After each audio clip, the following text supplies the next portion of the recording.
All right. Welcome to the Ultra High Net Worth Clients Podcast. I'm your host, Chris Broadhead. We started this podcast as a way to create a central resource of the best financial advisor practice growing tips shared by the most outstanding advisors in the industry, of which our guest today is definitely one. These outstanding financial advisors agree to be on the show and provide a ton of value for free, all in the hopes that our audience might learn from their words. My father was a financial advisor, and financial advisors are the main clients we serve. So, my marketing agency's mission is to help every financial advisor grow their business in an effort to help the world become more financially secure. Today, we have the rare pleasure of talking with an incredible financial advisor, Guy Leman. Guy, can you please introduce yourself and tell us a little bit about you? Yeah, Chris, thanks for having me on. And hello, everybody. My name is Guy Leman.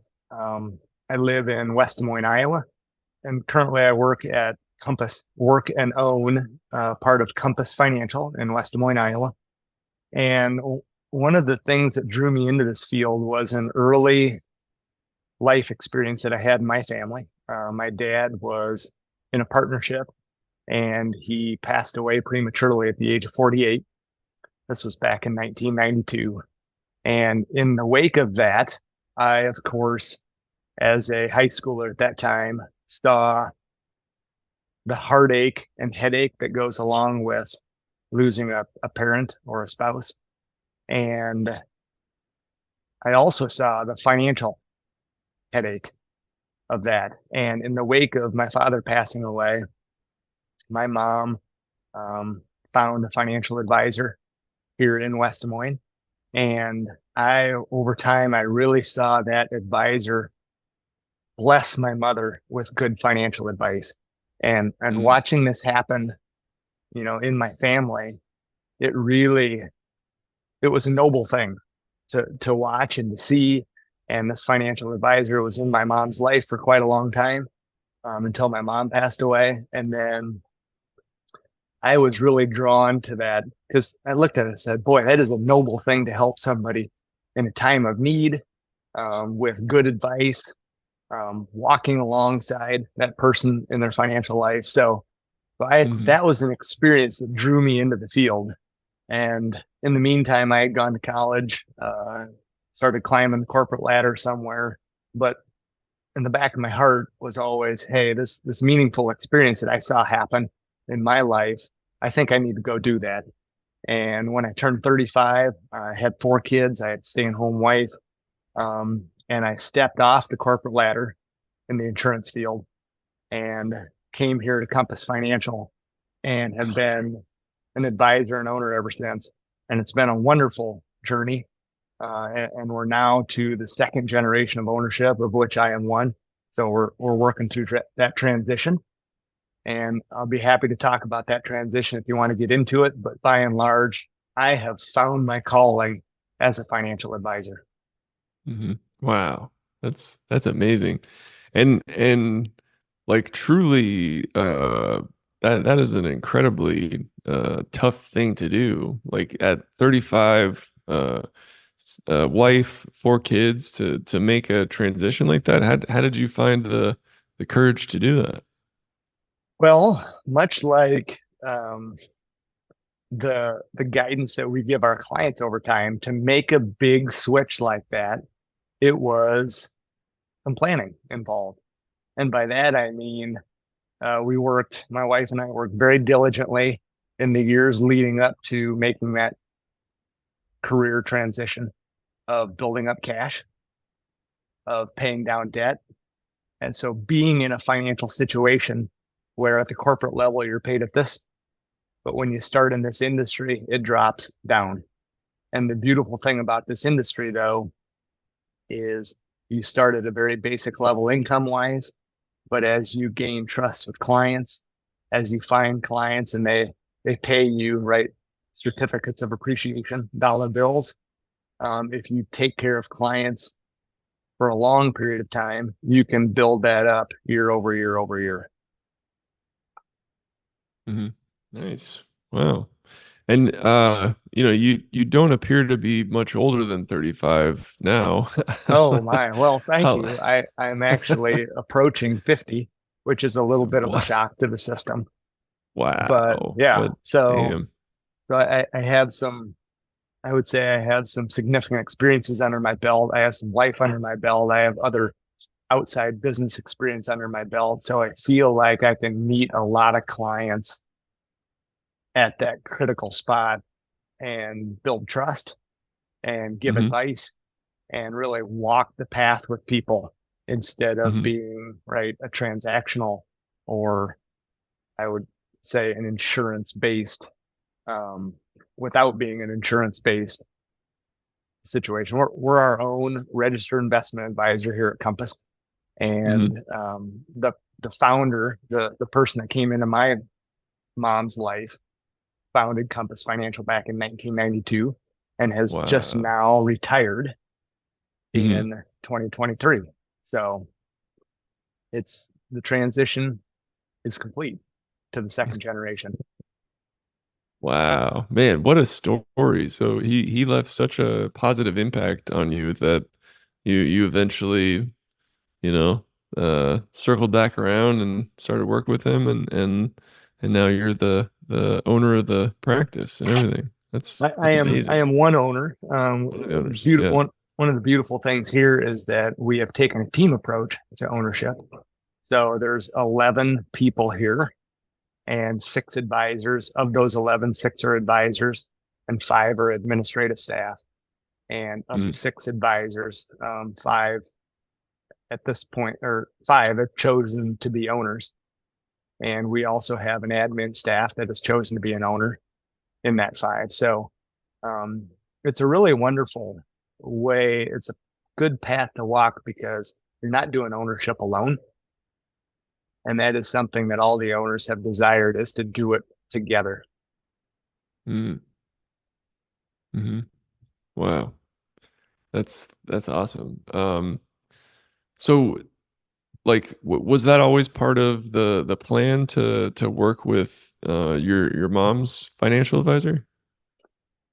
Well, actually, years and years ago, I got together because by default, my mom's financial advisor became my financial advisor. Ah, So yes. as I was a young adult and I was entering the professional ranks and growing and learning in my 20s and 30s, I would often meet with this same advisor and we would talk finances. And at one point, I asked him, "Do you think I can be an advisor?"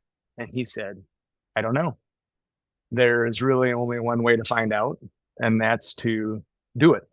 And so I asked him, I'm like, "Okay, where do I start if I want to get into this industry?"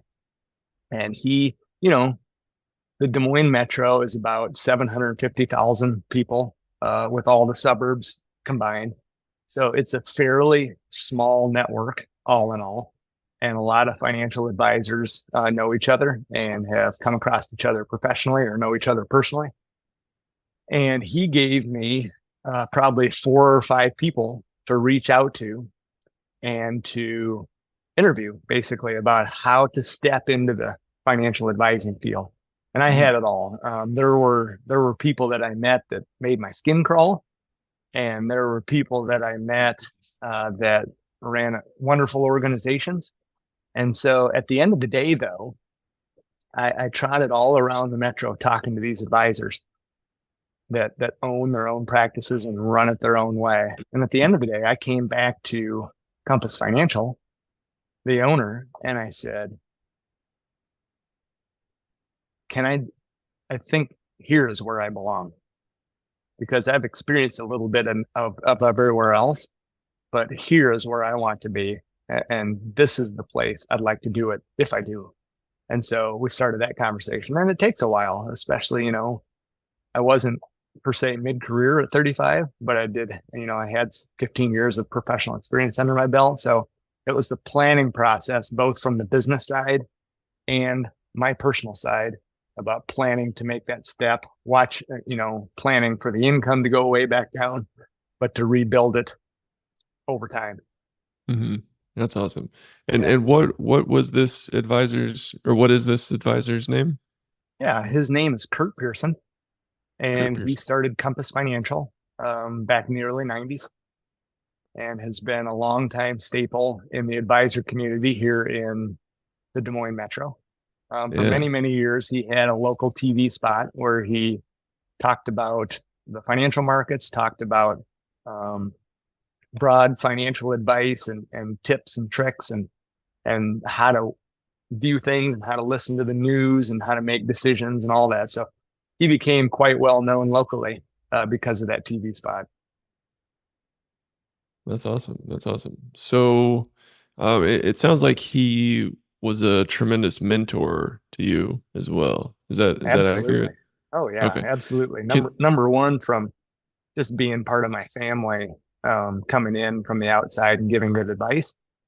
But Mhm. number two, the whole process of building a team.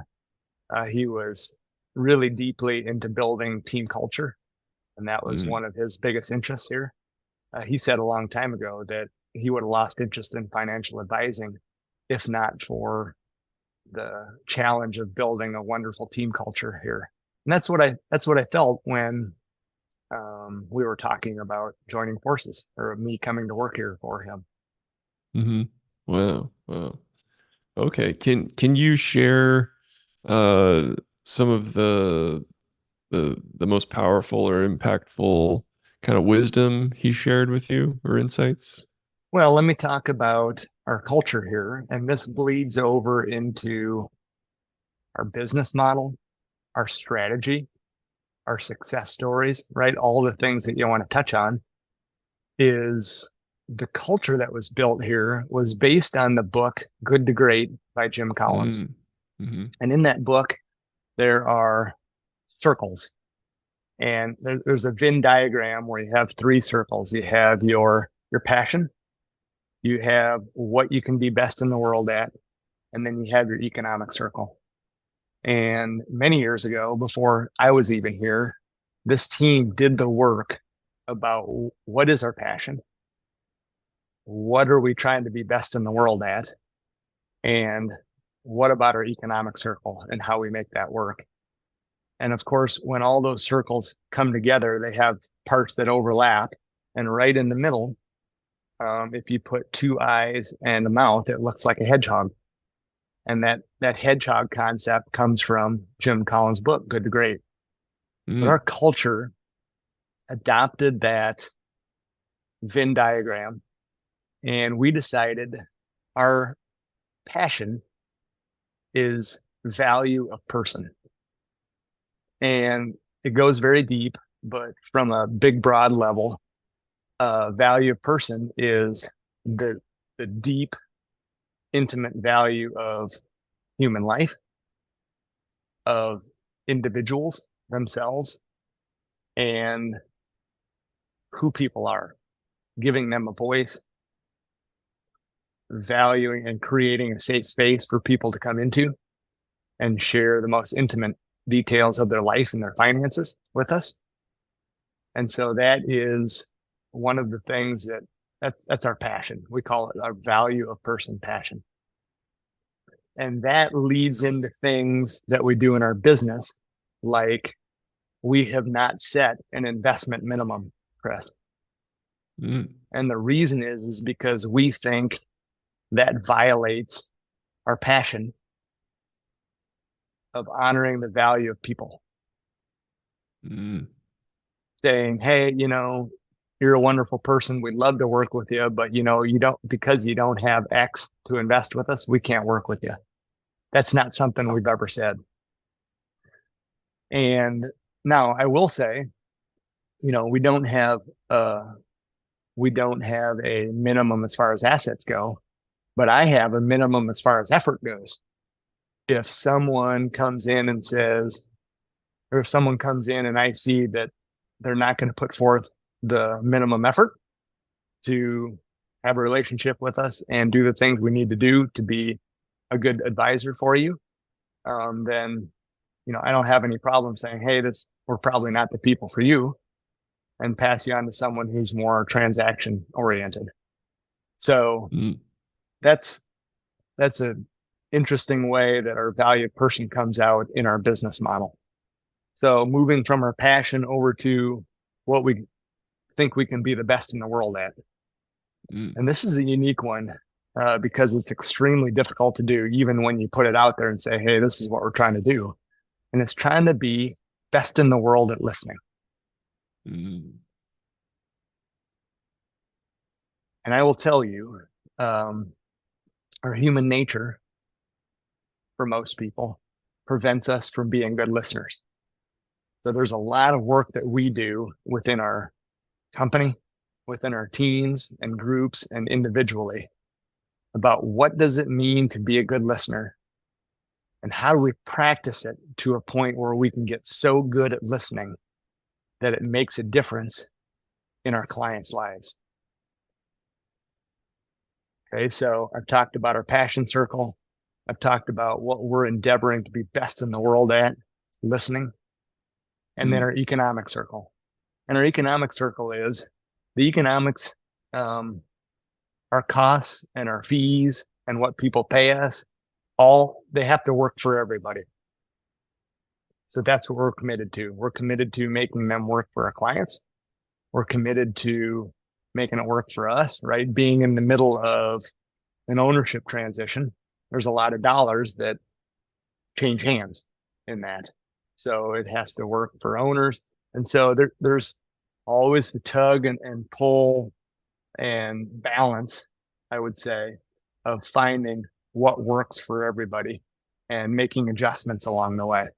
So again, making the economic circle work is equally important because if the economic circle doesn't work, we're not here for our clients to listen or to value them. Mm-hmm.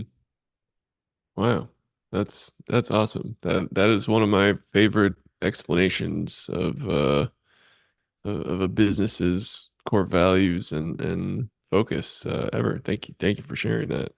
Yeah. So what I would say is Kurt Pearson laid that whole foundation in a very strong manner. And Yeah. as second generation owners, we get to stand on the shoulder of giants that came before us and build on that. Number one, honor that because it makes it a great place to work. And number two, build on that with our own ideas about what comes next. Mm. Hmm. Awesome. Um, for any advisors out there, really, any listener who's looking to improve their listening skills, do you have any advice or insights on how to become the best listener in the world? Mm. Yeah, the most simple things are to stop talking,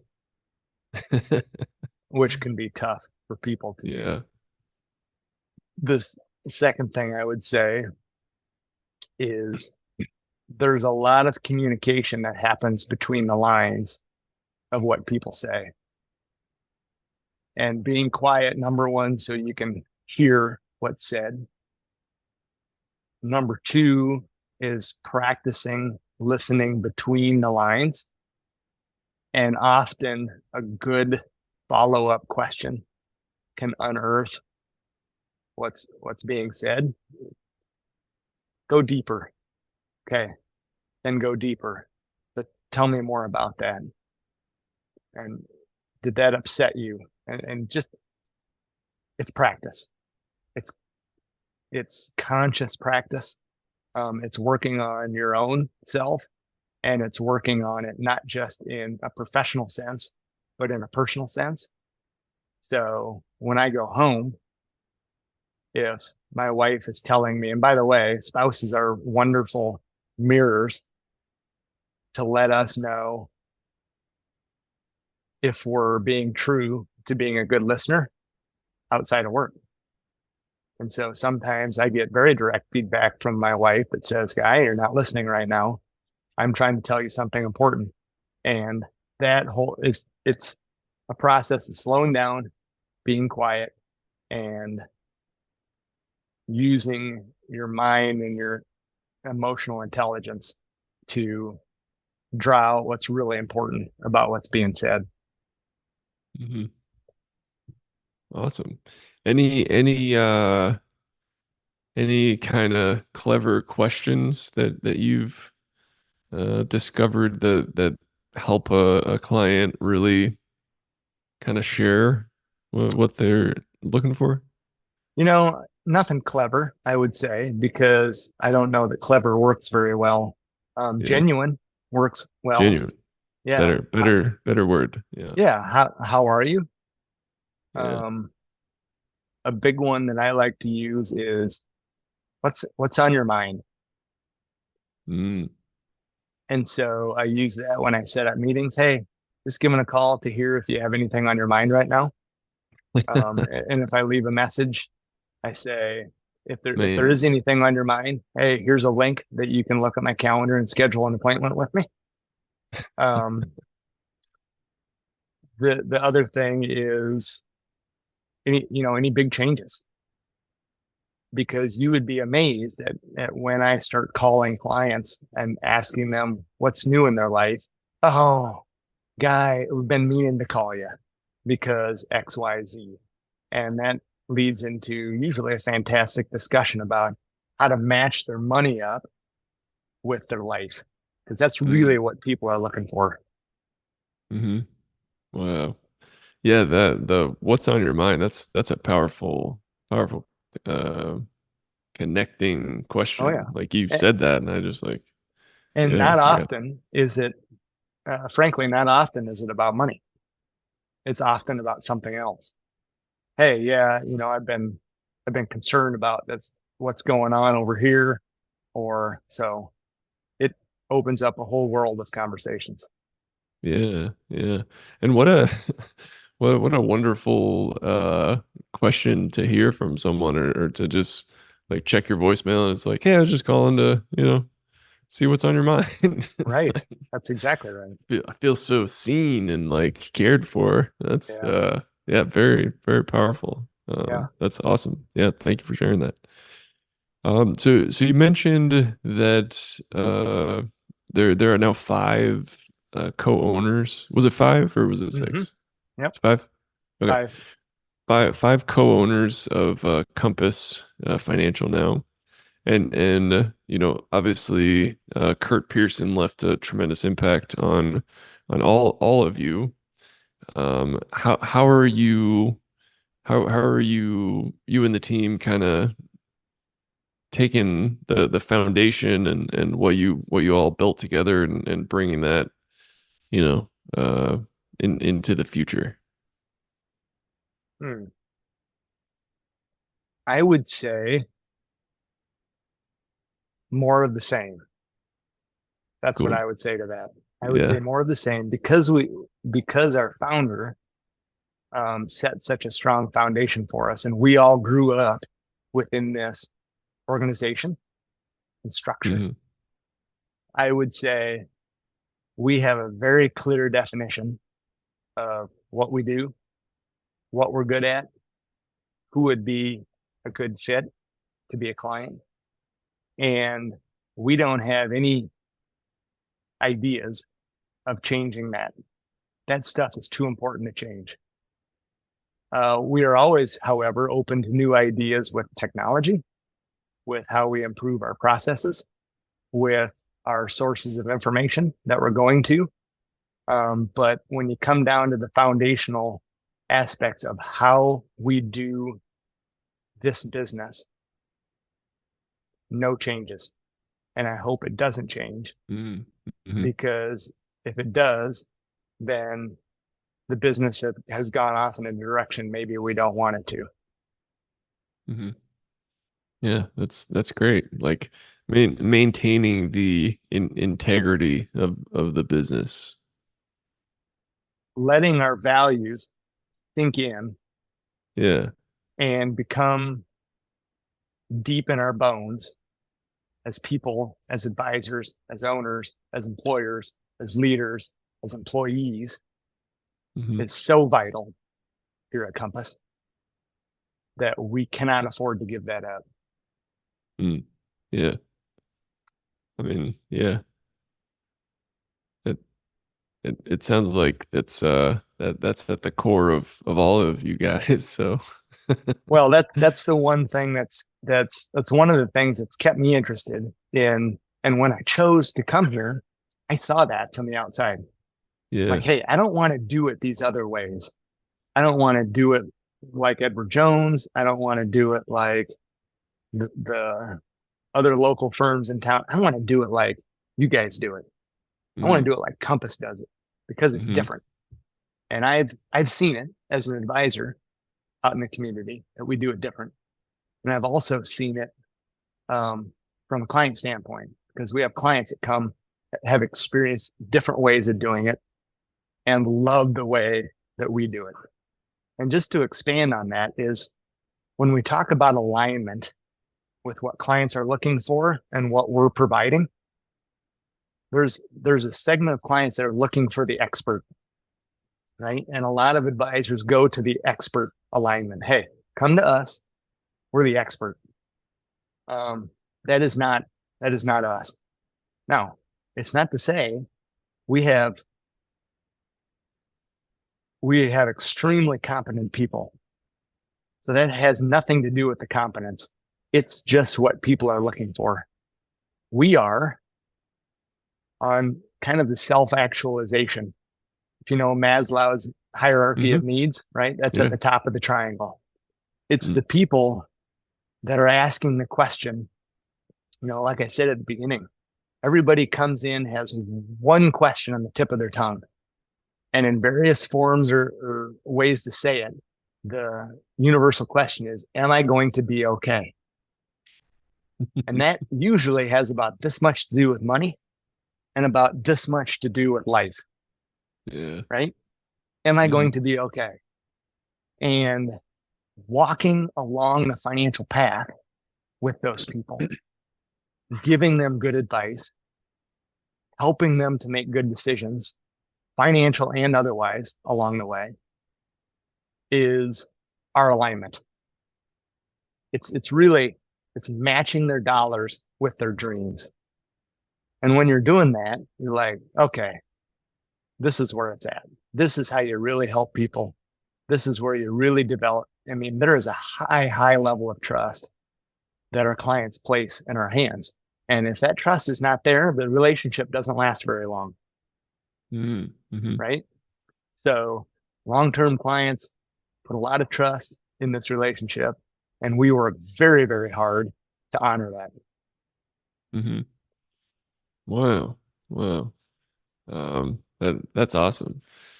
So, talk to me about like building your practice and how you, how you got your, how you got momentum, in your practice. Absolutely. And this goes into marketing, because one of the great questions with your business, with every business, is how do we grow this business? Right? Where does the growth come from?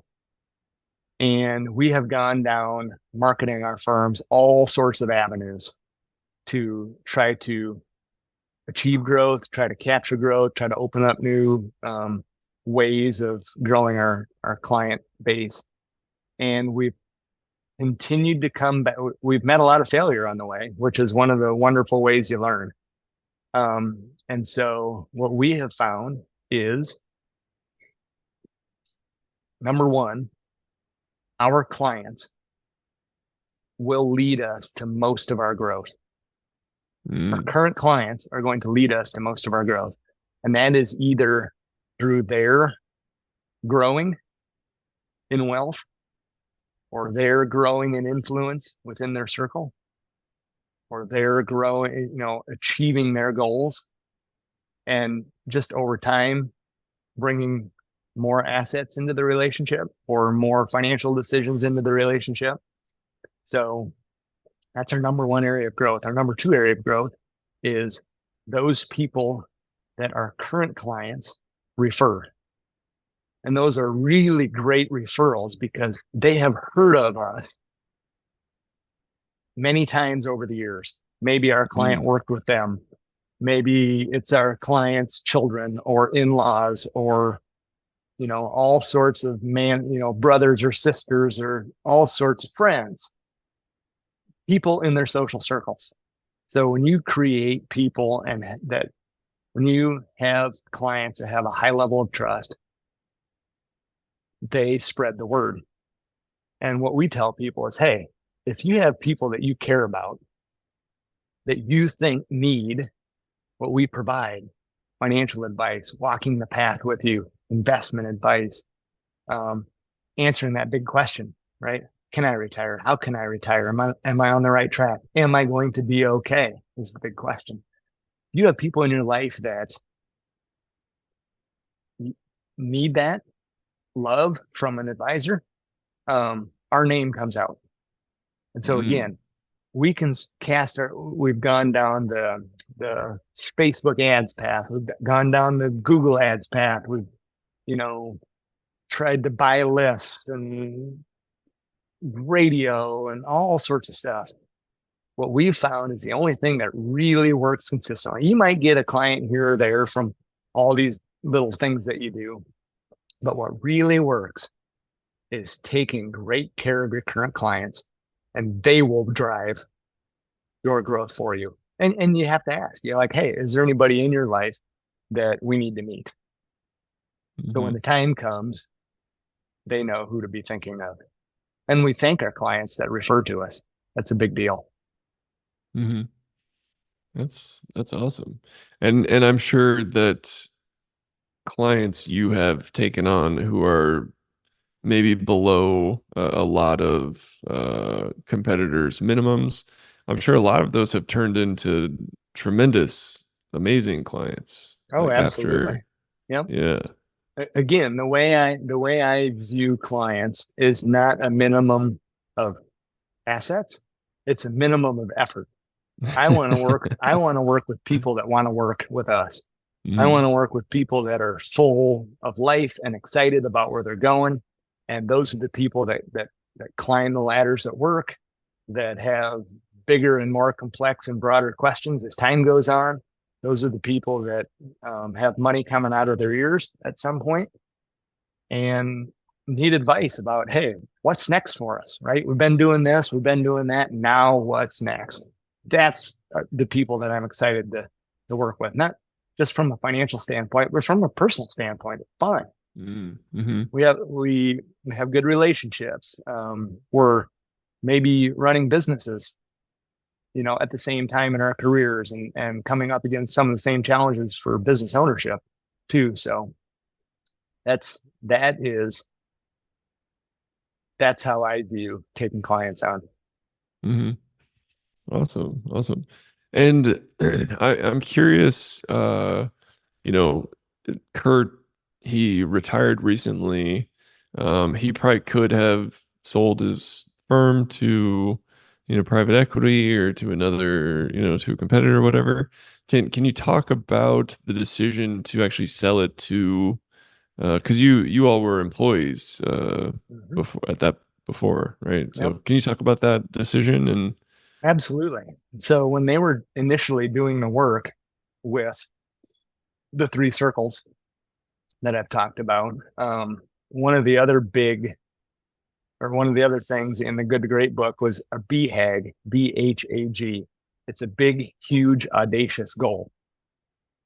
And Kurt's BHAG was he wanted to see Compass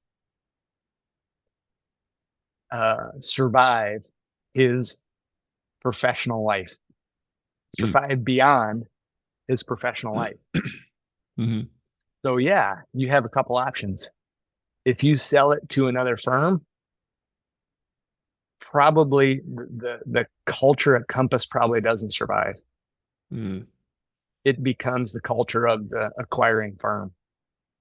So his whole plan was to bring in junior advisors that he trusted, that he liked to work with, that, have their own way, but with these really firm foundational underlying truths about how you do business and why it's good to do it differently.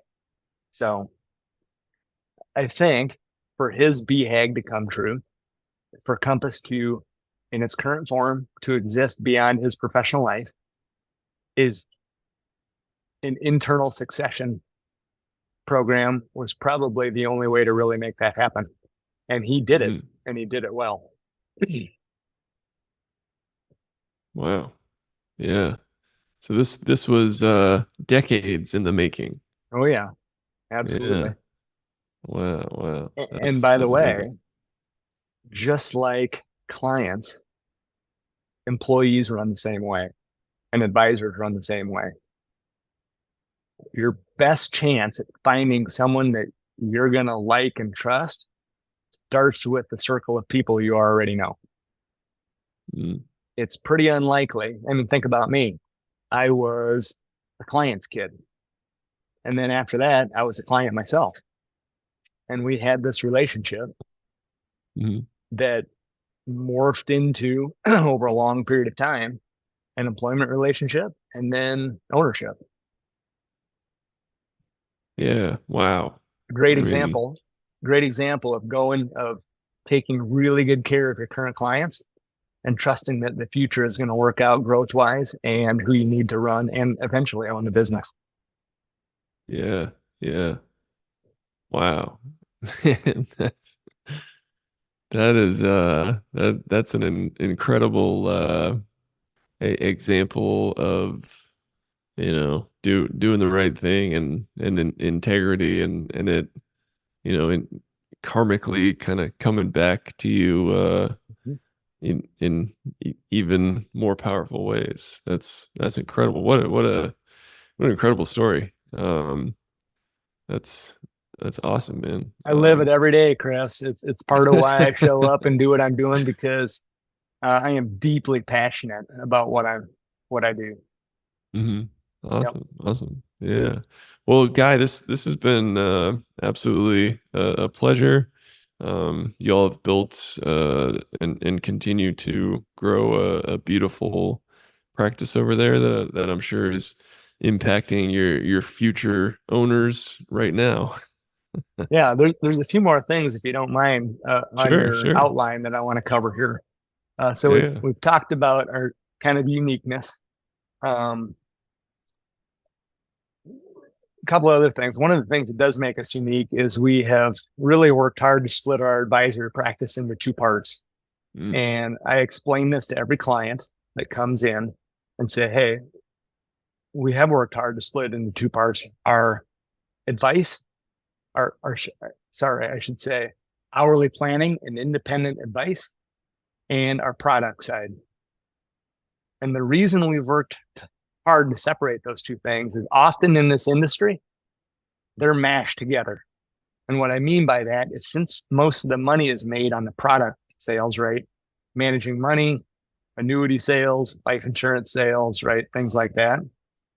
Because most of the money is made over here, you don't get independent advice without buying this product from them. mm-hmm. Or frankly, the advice is to buy the product. Hey, right here, I have an annuity that's going to solve all your problems.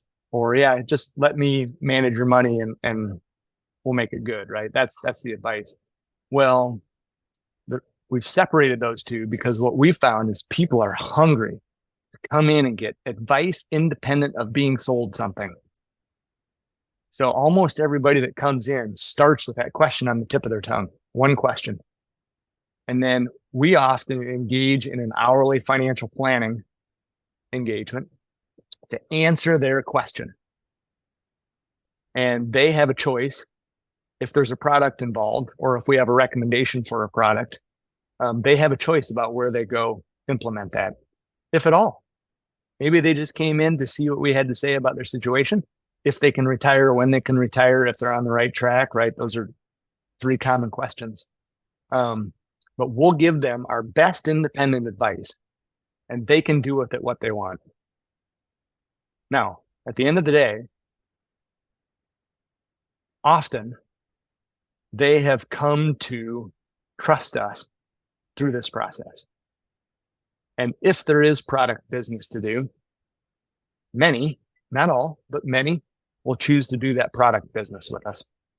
But we say these are two separate decisions about how you want to work with us. Mm, Okay. So that is also something that makes us quite unique, I think, in the industry, at least in the metro area here. There's not a lot of places you can go and just get good independent financial advice and planning. Yeah, absolutely. So yeah, another thing, you asked for a few client success stories. We have several Fortune 500 companies in town, publicly traded companies headquartered here. And Hmm. so you get people in the upper echelons of those organizations that have really complex situations, tons and tons of restricted stock units, tons and tons of company stock, options, and they're often burying their head in the sand about how to get diversified and how to do it strategically in a tax efficient manner and how to use that to get into retirement and turn those assets into income of some sort. So we do some of that work. Another example of what we help is we help a lot of people work through estates. And so let's say their mother or father passed away, and in Iowa, it's very common to inherit a farm. And so there's a lot of assets sitting out there that should we sell? Should we not? How should we structure the farm? And frankly, oh, my mom or dad had life insurance policies and annuities and IRAs. Like, how do we deal with it? How do we unravel all that stuff? So we'll charge by the hour to help people work through. And often our clients are coming to us and saying, oh my gosh, I can't do this alone. And so we sit in attorney meetings and be extra set of ears, and we help people work through the estate process and call a different custodian to get this and this done on behalf of their estate so they can keep moving on. So that's another example of client success stories that this help is difficult to get, and we provide it for our clients, and it's been great. Hmm. Awesome. Awesome. All right. Anything else you wanted to share before I go into my final question? Yeah, I don't think so. Okay. Awesome. Awesome. All right. Well, Guy, obviously this has been awesome, man. It's been so great getting to know you, hearing about Compass and just I mean you yourself are such a tremendous success story of the financial industry. It's like you saw someone help your mom when she needed it the most, and that changed the course of your life. You're like, It I want to does. also help people like this. That's amazing, man. Thank you so much for sharing that. Yeah, you're welcome. My final, yeah, thank you. My final question for you, it is an open-ended question. You can take it in any direction that you like, and it is, what are you working towards? Oh, I am work. So the same way Kurt Pearson did this successfully over the course of about 25 years, is the same path. Because ultimately, as small business owners, you need to grow your own succession plan.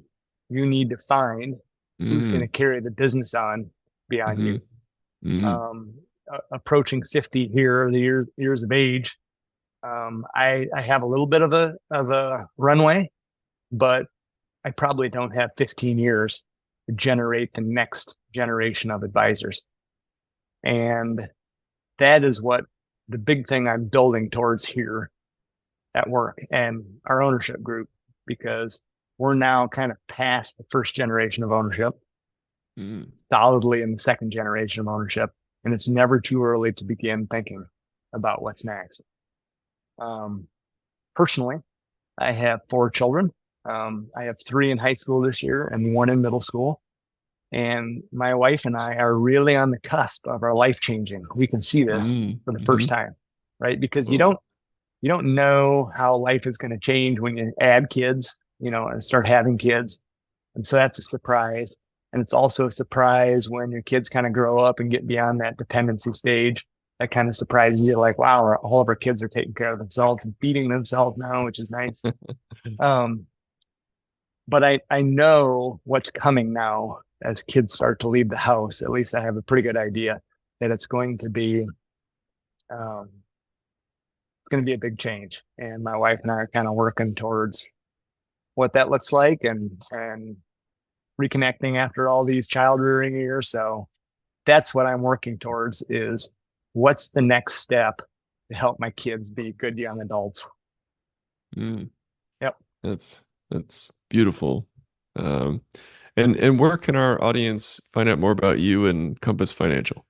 Absolutely. The best place to check out is www.compassiowa.com.